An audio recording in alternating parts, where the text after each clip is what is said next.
하나님 말씀 사도행전 15장 30절에서 41절까지의 말씀입니다. 사도행전 15장 30절에서 41절의 말씀 우리 한 목소리로 같이 읽겠습니다. 시작. 그들이 작별하고 안디옥에 내려가 무리를 모은 후에 편지를 전하니 읽고 그 위로한 말을 기뻐하더라. 유다와 실라도 선지자라. 여러 말로 형제를 권면하여 굳게 하고 얼마 있다가 평안히 가라는 전송을 형제들에게 받고 자기를 보내던 사람들에게로 돌아가되 바울과 바나바는 안디옥에서 유하며 수다한 다른 사람들과 함께 주의 말씀을 가르치며 전파하니라.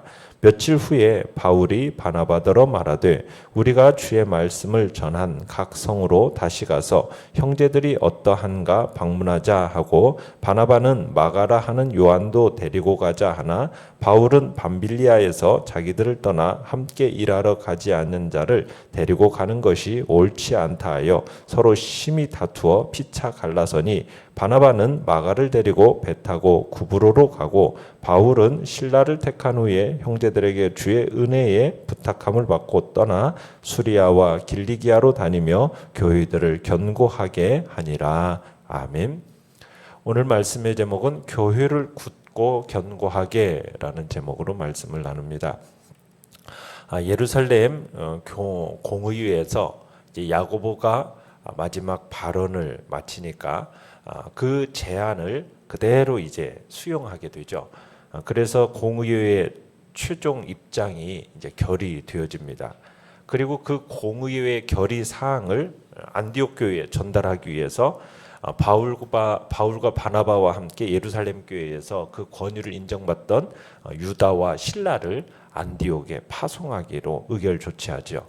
이렇게 해서 바울 일행이 예루살렘 공의회의 편지, 공문서를 가지고 이제 안디옥으로 내려갑니다. 그리고는 오늘 본문에서처럼 사람들을 모으죠. 무리를 모은 후에 그 공의회의 결의사항을 읽어주죠.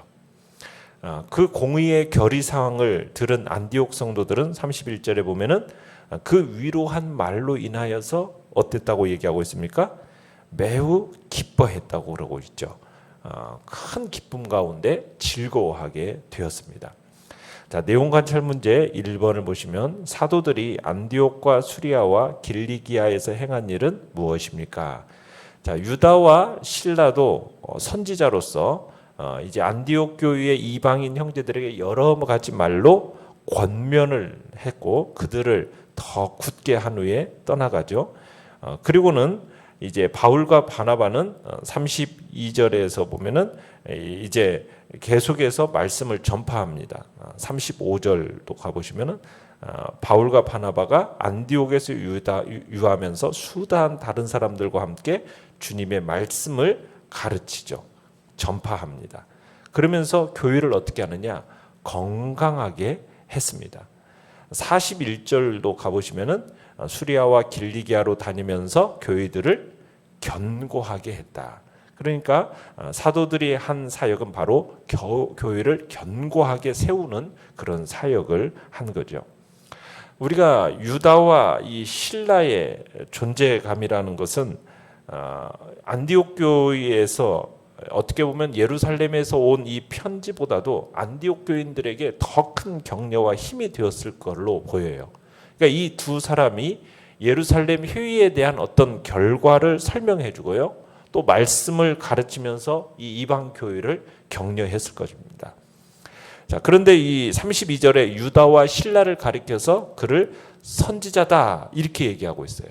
이 선지자라는 사실을 먼저 이렇게 언급하면서 그들이 했던 일을 소개해 주고 있는데 유다와 실라가 선지자로서 했던 일은 어떤 사역이었는가를 우리에게 보여줘요. 선지자의 사역이 어떤 사역인가?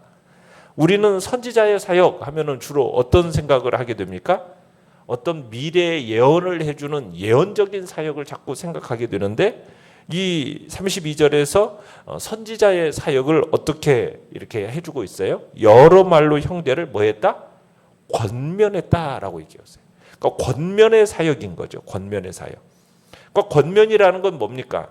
그리스도인들에게 하나님의 말씀을 전하거나 가르치는 사역을 얘기하는 겁니다. 그러니까 선지자의 사역이라는 것은 어떤 미래 예언을 해주는 그런 사역이 아니라 하나님의 말씀을 잘 풀어서 전하고 가르치는 사역이 바로 선지자의 사역이었음을 우리에게 보여주고 있는 거죠.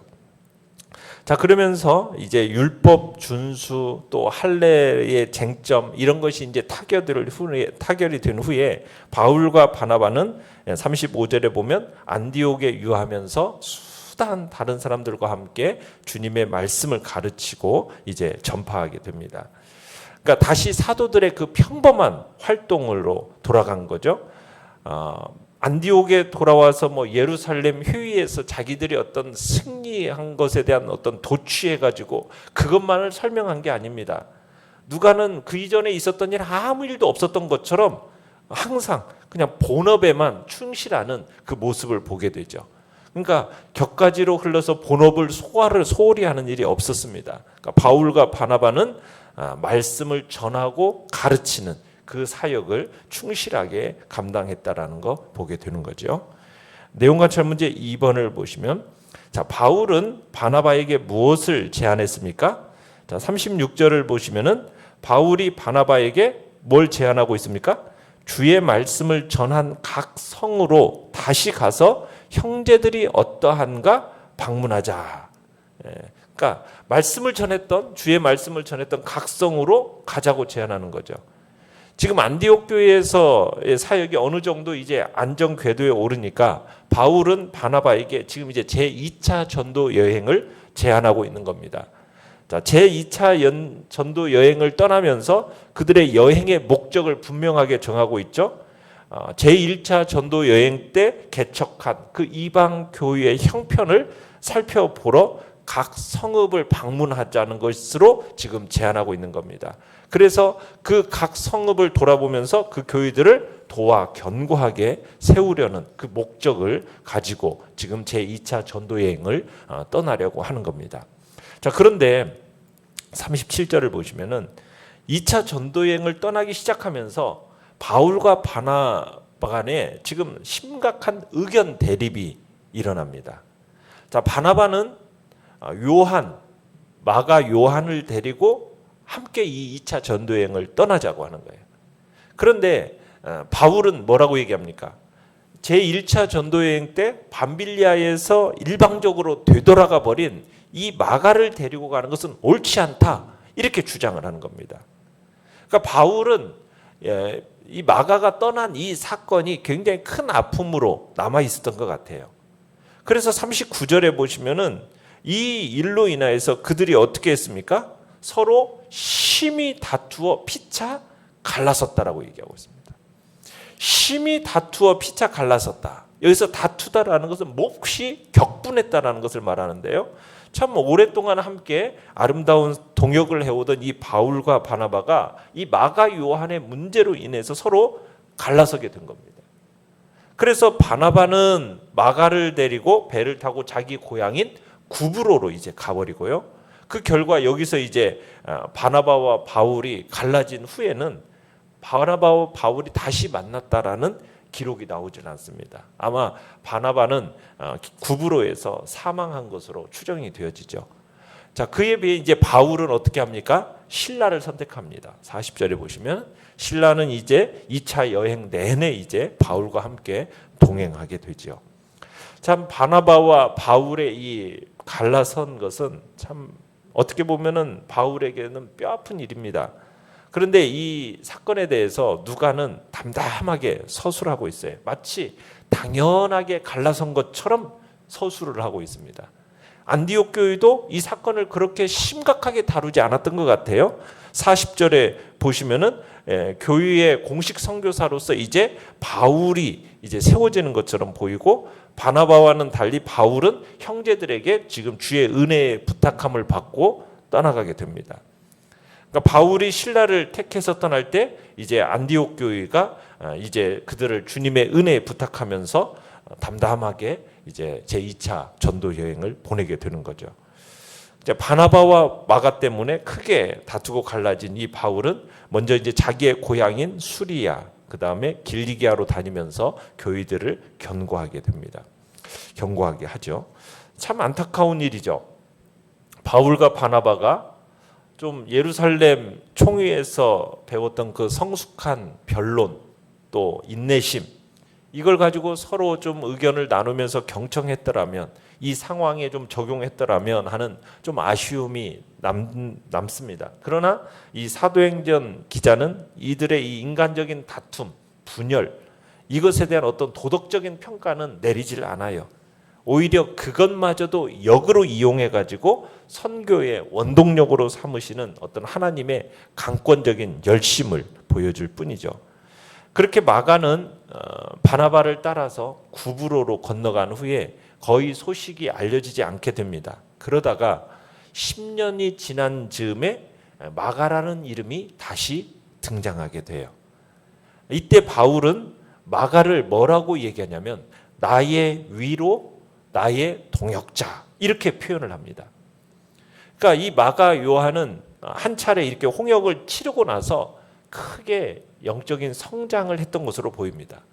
그러니까 마가는 바울이 로마에서 감옥 생활을 하는 동안에 이 바울을 충성스럽게 섬긴 것으로 보여요. 마가는 나중에 이제 사도 바울의 이 옥바라지를 끝까지 감당하는 영적 아들이 된 거죠. 그리고 마가가 얼마나 믿음직한 동역자가 되었던지 디모데후서 4장 11절에 보면 바울이 디모데에게 뭐라고 얘기냐면 네가 올 때에 마가를 데리고 와라. 그가 나의 일에 유익하다. 이렇게 특별히 부탁할 정도로 마가를 굉장히 아끼는 모습을 보이게 됩니다. 참 예전에는 다툼과 분열의 원인의 제공자였고 또 신뢰할 수 없었던 사람이었던 이 마가가 이처럼 신실한 동역자로 변화되어진 것은 또 하나님의 놀라운 능력이었다라고 우리가 보게 되는 거죠. 자, 연구와 묵상 문제 3번입니다. 사도들이 교회를 굳게 하고 견고하게 하는 사역에 집중한 이유는 무엇입니까? 자, 예루살렘에서 사도들이 회의를 통해서 교리를 이제 확립했어요. 그리고는 이제는 교회를 굳건하게 해야 되었기 때문에 지금 이제 이 바울과 바나바 그리고 사도들이 이제 각기 교회를 다시 돌아다니면서 이 교리로 그 교회를 지금 굳건하게 그리고 견고하게 지금 하고 있는 겁니다.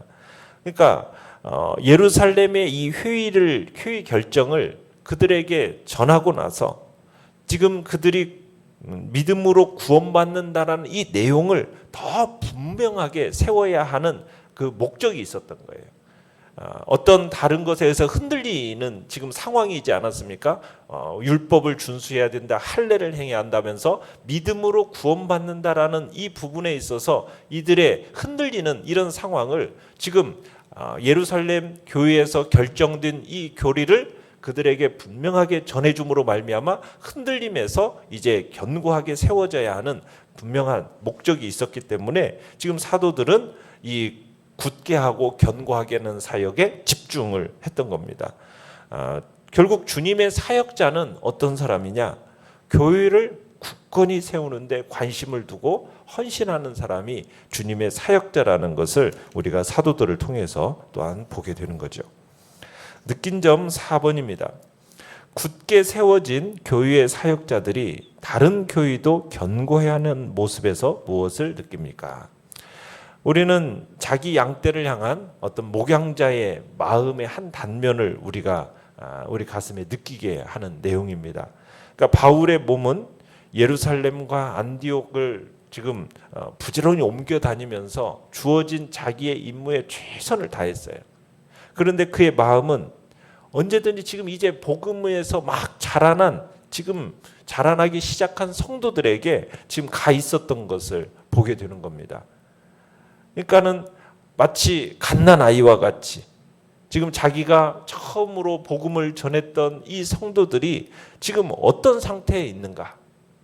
그것이 굉장히 이 바울의 마음 속에는 항상 눌려 있었다라는 거예요. 그 이야기를 고린도후서 11장 28절로 29절에서 이렇게 설명을 하고 있습니다. 이 유의 일은 고사하고 아직도 날마다 내 속에 눌리는 일이 있으니 곧 모든 교회를 위하여 염려하는 것이라. 누가 약하면 내가 약하지 아니하며 누가 실족하게 되면 내가 애타지 아니하더냐. 그러니까 사도 바울의 이 마음이 바로 목자의 마음인 거죠. 사도 바울은 이 마음 때문에 자기가 선교지를 떠나면서도 동역자들을 남겨두어서 어쨌든 그들을 돌보는 일을 끊임없이 했던 거예요. 그러니까 바울은 이 선교지에서 바울의 이 선교지가 복음의 이 꽃을 활짝 핀 것은 결코 우연이나 기적이 아니라는 거죠. 끊임없이 이처럼 마음 졸이는 끊임없는 목회적인 돌봄이 낳은 결과였다. 우리는 볼 수 있게 되는 겁니다. 우리가 참 사람들을 섬기는, 어떻게 보면 목양자의 역할을 한다라는 것은 그 섬기는 사람들을 끊임없이 관심과 사랑으로 돌보는 일이 있어야 그 사역 속에서 하나님이 주시는 풍성한 열매들이 나타난다라는 것을 우리가 보게 되는 겁니다. 결단과 적용 5번입니다. 교회나 선교지를 견고하게 하기 위해 내가 맡은 일은 무엇입니까? 그 일을 감당하기 위해 오늘 할 수 있는 일은 무엇입니까? 우리는 바울의 이 목양적인 열정을 배워야 하겠습니다. 내 주변의 성도들을 끊임없이 챙기고 그들을 위해서 기도하고 그들을 돌보는 일, 이것을 게을리하지 않아야 하겠습니다. 우리의 이기적인 모습은 버리고 어찌하든 연약한 지체들을 참으로 그들의 믿음을 세워주고 그들에게 힘과 위로가 되어주는 그런 성숙한 그리스도인으로서 우리가 우리의 모습을 보일 때 참으로 주의 교회가 든든하게 세워져 가고 견고해지는 모습을 우리는 보게 될 것입니다. 오늘의 기도 같이 읽겠습니다. 시작. 굳게 서서 또 다른 누군가를 견고하게 세우는 사람이 되게 하소서. 아멘. 오늘도 말씀을 생각하면서 기도하시고 연약한 우리의 지체들을 위해서 기도해 주시기 바랍니다. 2022년 하나님께서 시작하게 하셨는데 진리의 말씀 안에서 풍성함의 역사가 우리에게 나타나기를 소원하면서 성령의 충만하심이 주의 교회와 우리 복된 가정들마다 나타나기를 위해서 기도해 주시기 바랍니다. 주여, 우리 세 번 부르짖며 나아갑니다.